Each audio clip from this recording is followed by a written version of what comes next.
capítulo 3, versículo 10 ao 17. Está escrito assim: E vos vestistes do novo, que se renova para o conhecimento segundo a imagem daquele que os criou. Onde não há grego, nem judeu, circuncisão, nem circuncisão, bárbaro, cita, servos ou ilustres, mas Cristo é tudo em todos. Revesti-vos, pois, como eleitos de Deus, santos e amados, de entranhos de misericórdia, de benignidade, humildade, mansidão, longanimidade, suportando-vos uns aos outros e perdoando-vos uns aos outros. Se alguém tiver queixa contra o outro, assim como Cristo vos perdoou, assim fazei vós também. E sobre tudo isto, revesti-vos de amor, que é o vínculo da perfeição. E a paz de Deus, para o qual também fostes chamados, em um corpo, domine em vossos corações. E sede agradecidos.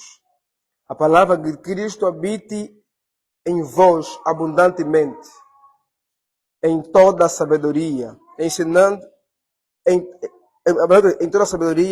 ensinando-vos e demonstrando-vos uns aos outros com salmos, hinos e cânticos espirituais, cantando ao Senhor, com graça em vosso coração. E quanto fizerdes por palavras ou por obras, fazei tudo em nome do Senhor Jesus, dando por ele graças a Deus Pai. Amém? Vou pedir para o Marcos orar em nome de Jesus. Soberano Deus, graças a ti, Senhor é bom, tuas misericórdias duram. Pai, nós queremos orar a favor da tua palavra. Queremos que a tua palavra diz que por intermédio da tua palavra o Senhor iria salvar, vai salvar o mundo. Amém. Pai, oramos a ti, pedindo com que os nossos corações sejam totalmente abertos para podermos ter a compreensão da tua palavra. Abra os nossos ouvidos para nós podermos te ouvir.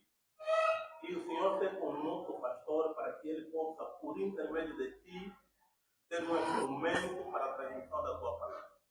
Entregamos esse momento no nome de Jesus. Amém. Amém. Retemos o seu assento, por gentileza. Essa será a penúltima mensagem da nossa série Ressurreição, Poder e Padrão para a Vida do Futuro no Presente.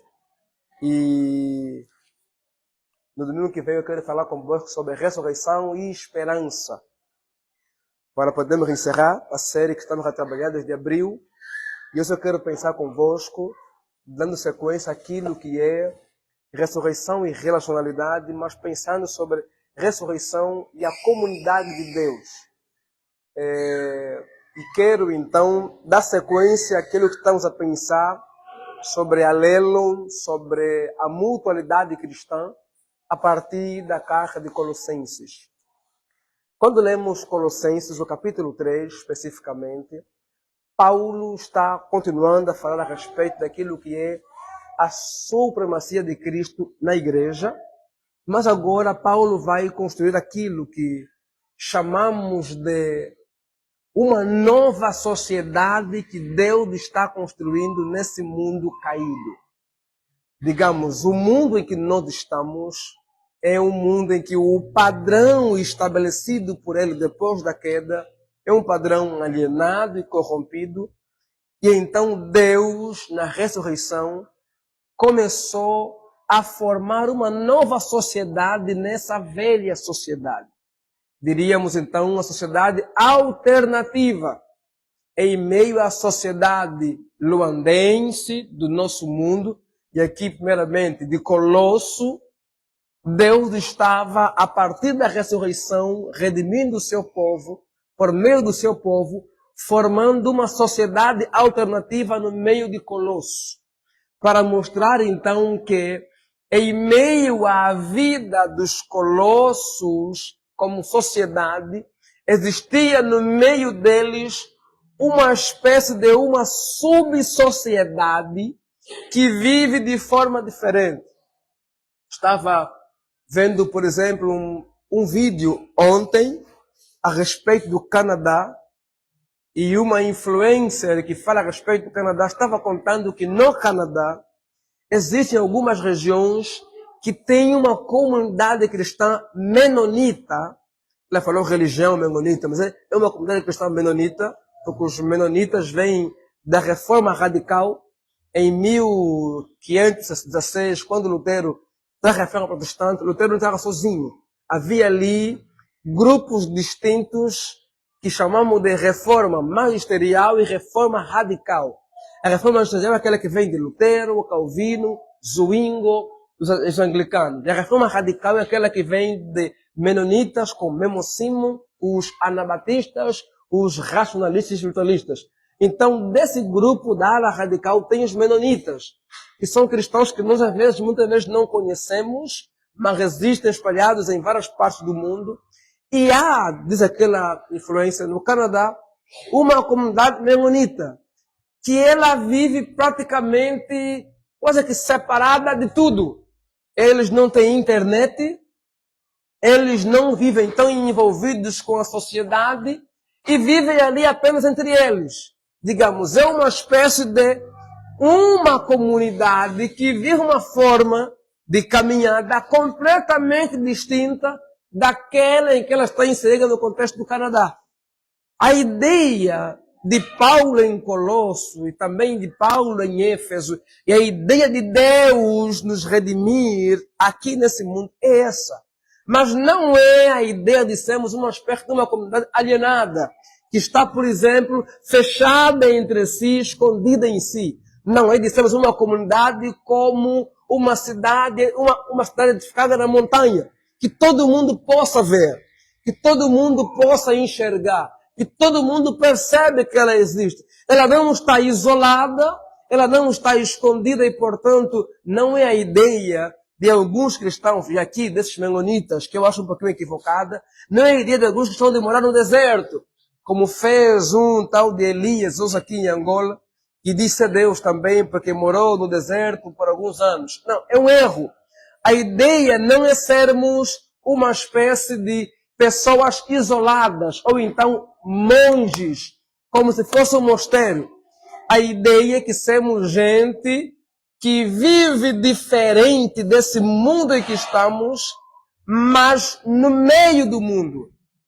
Talvez, para que eu consiga falar isso, deixa eu dar um exemplo aqui básico. Jorge, me ajuda. Pega 3 cadeiras vermelhas, coloca aqui assim. E o Lara está com uma cadeira. Não, filho, azul.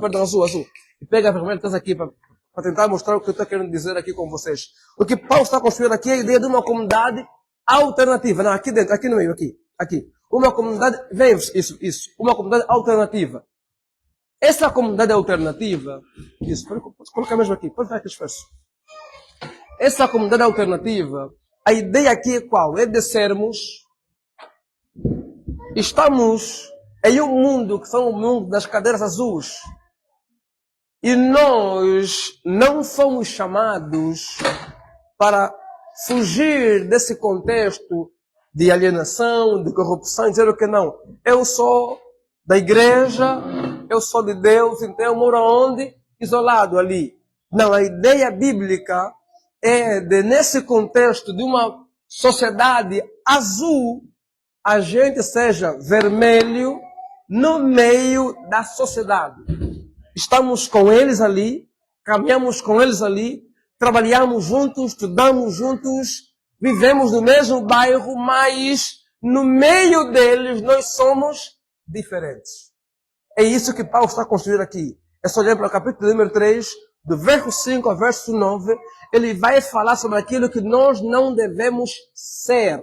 Vocês que nasceram com Cristo, ressuscitando, no verso 1 até o 4, não devem fazer o quê? Não devem mais viver com a velha natureza, envolvida em corrupção, em cobiça, em prostituição, em fornicação, envolvido em desejos imorais. Essa é a comunidade ou a sociedade que estamos inseridos. E o que chama a atenção na comunidade em que estamos inseridos é que os desejos que Paulo menciona, do verso 5 ao verso 8, são todos desejos centrados em nós. A cobiça, a fornicação, os desejos imorais, são todos elementos que nos levam o quê? A individualidade, em que eu vivo apenas para me satisfazer. Em que o que eu vivo é para realizar aquilo que me satisfaz. Aquilo que é centrado em mim. A idolatria que ele menciona tem a ver com essa posição de ganância, de alguém que vive centrado em si, buscando apenas aquilo que é seu. Então, no verso 10, Paulo vai agora sair daquilo que não devemos fazer e vai começar a apresentar aquilo que nós devemos fazer.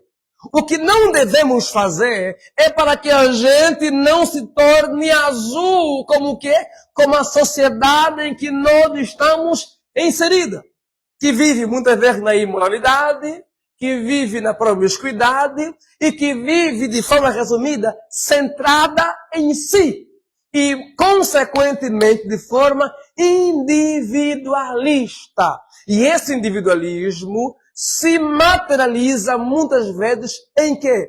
Em divisões de classes, em divisões raciais, em divisões até mesmo religiosas, e passamos a olhar para o outro sempre a partir de mim, em termos de o outro viver para mim. Então eu reclamo de uma atenção, porque eu estou no centro da atenção, então eu reclamo de alguém que não me ligou, que não fez, mas eu praticamente nunca faço.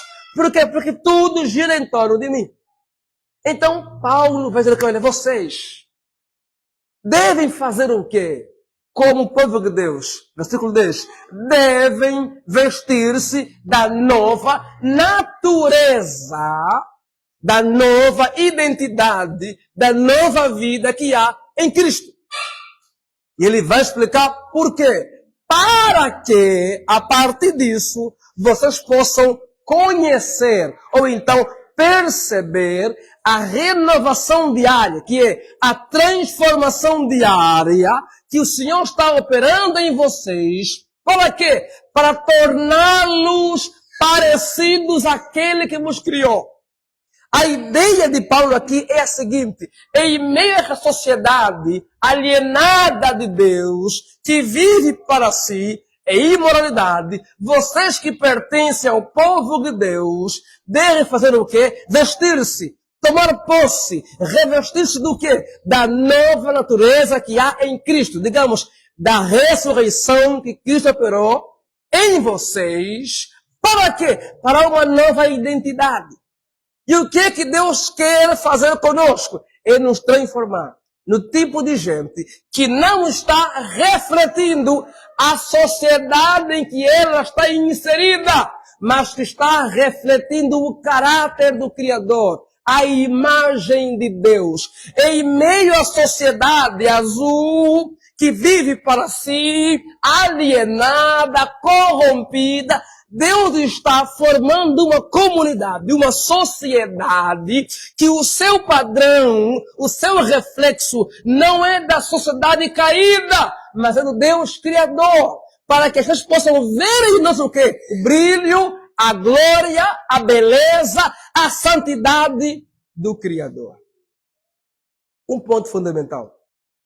Colossenses 3 faz parte dos capítulos de Colossenses que faz com que muitos pesquisadores bíblicos, biblistas, entendem que há aqui uma cópia de Efésios 4.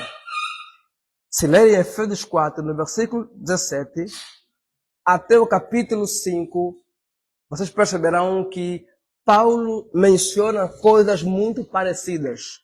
Inclusive repete virtudes.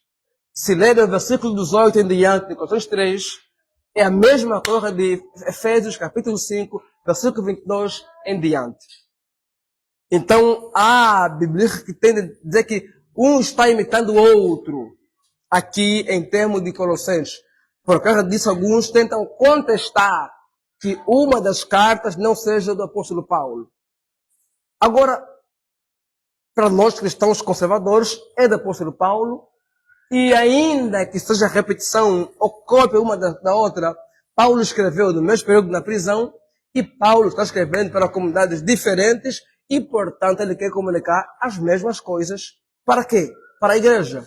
Qual é a ideia? A ideia de que Deus está formando uma comunidade. E como será essa comunidade em meio ao nosso mundo? A primeira verdade dela é que ela é a comunidade da nova vida. Versículo 10. Vistam-se da nova vida em Cristo. Vistam-se da nova natureza em Cristo.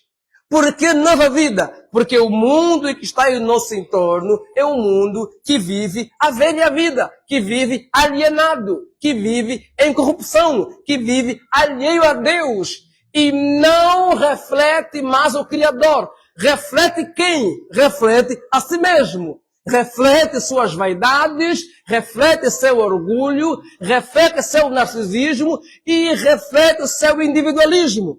É por causa disso que basta olhar para a nossa sociedade e, com algumas exceções possíveis, de forma geral, as pessoas vivem como? Centradas em si.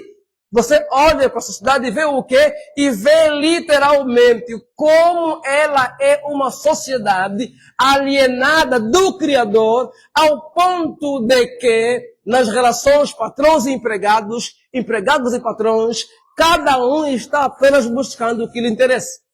Nas relações entre político e povo, a mesma coisa. A gente critica os governantes, mas tem muitas coisas de Angola que não é só problema dos governantes. É também de quem? Do angolano, enquanto cidadão. Por quê? Porque a gente está num contexto de queda, de sociedade alienada, que quer o quê? Para si apenas.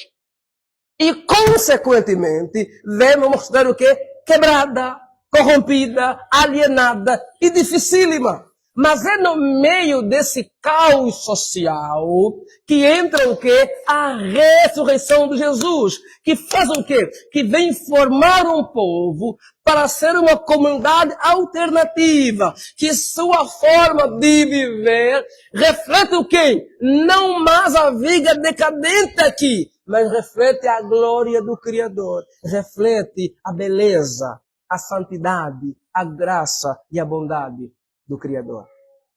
Paulo vai dizer no versículo número 11.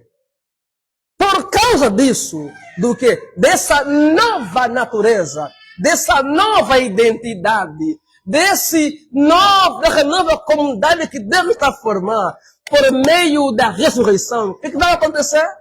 Nessa comunidade não há gregos nem judeus, não há senhores nem escravos, não há intelectuais ou gente aculturada, nem gente sem cultura. Porque Cristo está em todos e para todos. A ideia aqui é o quê? Na comunidade que Deus está a construir, a edificar, que é a comunidade da nova vida, não há divisões. Primeiro, étnicas, judeus e gregos, não há divisões sociais entre escravos e senhores, não há divisões intelectual ou de percepção entre alguém que é mais aculturado e alguém que não seja. Nessa comunidade que Deus está a construir, as barreiras sociais, econômicas, éticas, elas são rompidas. Por quê? Porque o mais importante, o que é central, o que nos une, não é o que é étnico, não é o status social, não é o nível acadêmico. É o quê? É o Cristo que está em todos que nos unifica e é o mais importante. Portanto, o mais importante não é eu sou judeu ou eu sou grego, eu fui circuncidado ou não fui. Não é, olha, eu sou senhor ou escravo. Não importa quem você é. Se alguém aqui trabalha para você e você é patrão dele, lá fora existe isso. Aqui dentro nós somos o povo da comunidade de Deus, que Cristo é o mais importante e portanto somos o quê? Irmãos no Senhor. Essa é a comunidade que Deus está a construir. Que sua vida, sua existência não tem essas barreiras que às vezes nós colocamos por causa da alienação do pecado que entrou entre nós. Mas algo é fundamental. Quando você lê Colossenses 3, principalmente do versículo 10 ao 17, você perceberá algo. Como a construção textual de Paulo está marcada por causa, consequência. Causa, consequência. O versículo 10 é uma causa. Nos vestimos de uma nova natureza. Versículo de número 11 é consequência. O quê? Por vestirmos uma nova natureza. Esse povo que se vestiu de uma nova natureza vai viver consequentemente como? Sem barreiras sociais. Sem barreiras religiosas. Sem barreiras intelectuais. É por causa disso que se você ler, vai encontrar o que? Versículo 11. Por causa disso, no meio de vós, no meio do povo de Deus, não há mais o que? Judeu nem grego. Por causa disso o que? Daquilo que a gente se vestiu. Do que? Da nova criação. Da nova realidade. Que mostra o quê? Que o povo de Deus agora não é mais um povo étnico. Não é mais um grupo específico. O povo de Deus agora é qual? É aquele que nasceu de novo em Cristo, pegou a nova identidade, a nova natureza e é renovado constantemente e transformado à imagem de Deus, refletindo essa imagem enquanto caminhar. Esse é o povo de Deus. Não é mais um judeu, não é mais quem é quem? É aquele que foi transformado por Cristo e reflete a Cristo. Mostrando então que o que condiciona a gente conseguir viver sem as barreiras sociais, sem as barreiras étnicas, é o quê? É o estarmos todos renovados por Cristo. Sem a renovação, sem nos vestirmos da nova natureza, se nos vestirmos da nova identidade que há em Cristo, nós não conseguiremos romper as barreiras que a sociedade geral alienada colocou. Então, lá fora, você vai perceber o quê? Que de fato existem barreiras. Tribalismos. Lá fora, você verá que de fato existem questões de classes sociais. Lá fora, você verá isso que é a questão dos níveis acadêmicos ou intelectuais.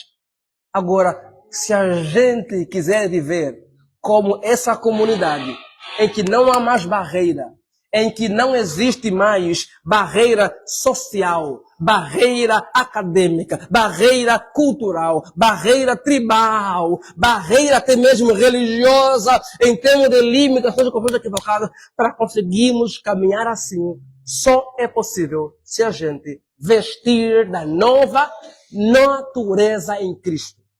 Só é possível caminhar assim se nós permitirmos que o Senhor diariamente nos renova e nos transforma a sua imagem. Porque se não for assim, o normal na sociedade cristã é o quê? É mesmo que é o quê? Divisões. A elite da não elite. Divisões. Dos maiorais aos pequenos. Divisões. Do patrão ao empregado. Divisões sociais, divisões raciais, mas nós, como povo de Deus, somos chamados para mostrar a essa sociedade que Deus está formando uma sociedade que no meio dela não há gregos nem judeus, não há senhor nem servo. Não há livre nem escravo. Não há intelectual. Lá todos nós partilhamos o mesmo pão da ceia. O pão da ceia é para o rico e é para o pobre o mesmo pão. O suco da ceia é para o rico e é para o pobre o mesmo suco. A mesa da ceia é o lugar em que a gente partilha. Por quê? Porque no nosso meio, diferente do contexto social, lá fora, em que tem primazias, quem tem mais condições, quem sabe mais, quem pode mais, aqui no nosso meio, a primazia não é nem do senhor, nem do servo. Não é nem do escravo, nem do livre. Não é nem do inteligente, nem do que não sabe ler. A primazia é simplesmente de Cristo Jesus. Cristo é o centro. Cristo é importante. Cristo é quem nos une. Cristo é aquele que por causa dele sentamos juntos, patrão e empregado, no mesmo lugar e conversamos, esquecendo um pouquinho quem somos lá fora. E aqui estamos juntos como 12 irmãos, porque para nós aqui o cerne é quem? É Cristo Jesus. Cristo é o foco. E Cristo faz o quê?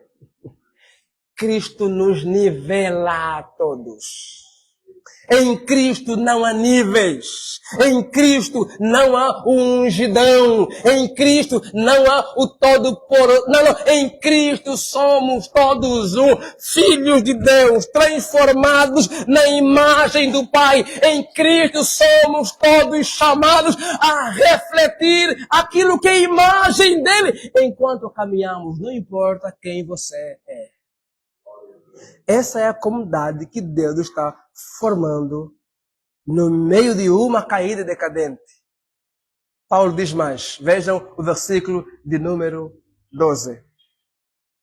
Olha, revistam-se, diz Paulo, de toda humildade, de toda longanimidade, de toda mansidão. Revistam-se de misericórdia. Revistam-se. Ele agora convoca a fazermos o quê? A buscarmos aquilo que são virtudes. E aqui tem algo interessantíssimo. Como falei, causa, consequência. Ele manda buscar algo. Cultivem o quê? As virtudes, como paciência, como mansidão, como misericórdia, como humildade. E depois dele falar isso, vem o versículo 13. Suportai-vos uns. Veja, por que nós devemos nos vestir, buscar mansidão, buscar humildade, buscar paciência, buscar misericórdia? Porque na comunidade que Deus está a construir, nós não buscamos as coisas centradas em nós. Aquilo que a gente está buscando nos edifica, nos abençoa, mas tem uma direção. Qual? Nos aperfeiçoar para os outros. Versículo 13. Suportai-vos uns. A gente busca benignidade, misericórdia, mansidão, humildade. Por quê? Porque na comunidade de Deus, nós somos gente que exala Deus, que é bom, que é misericordioso. Mas para quê? Para que eu diga, eu sou bom, eu sou misericordioso. Não, para que eu vá em direção ao outro, suportando-nos uns aos outros. Portanto, a comunidade que Deus está edificando é uma comunidade da nossa vida. E segundo, é uma comunidade em direção aos outros. É uma comunidade em que as qualidades que eu estou cultivando, as qualidades que eu estou buscando, elas não são um fim em si mesmo. Entenda isso. Na comunidade que Deus está edificando, as nossas buscas, o nosso querer crescer em virtude, não são um fim em si. Não é apenas para que eu consiga olhar para mim no espelho e dizer, eu sou misericordioso, aleluia. Como eu sou um moço pacífico. Não, é para quê? É para que eu possa crescer naquilo que eu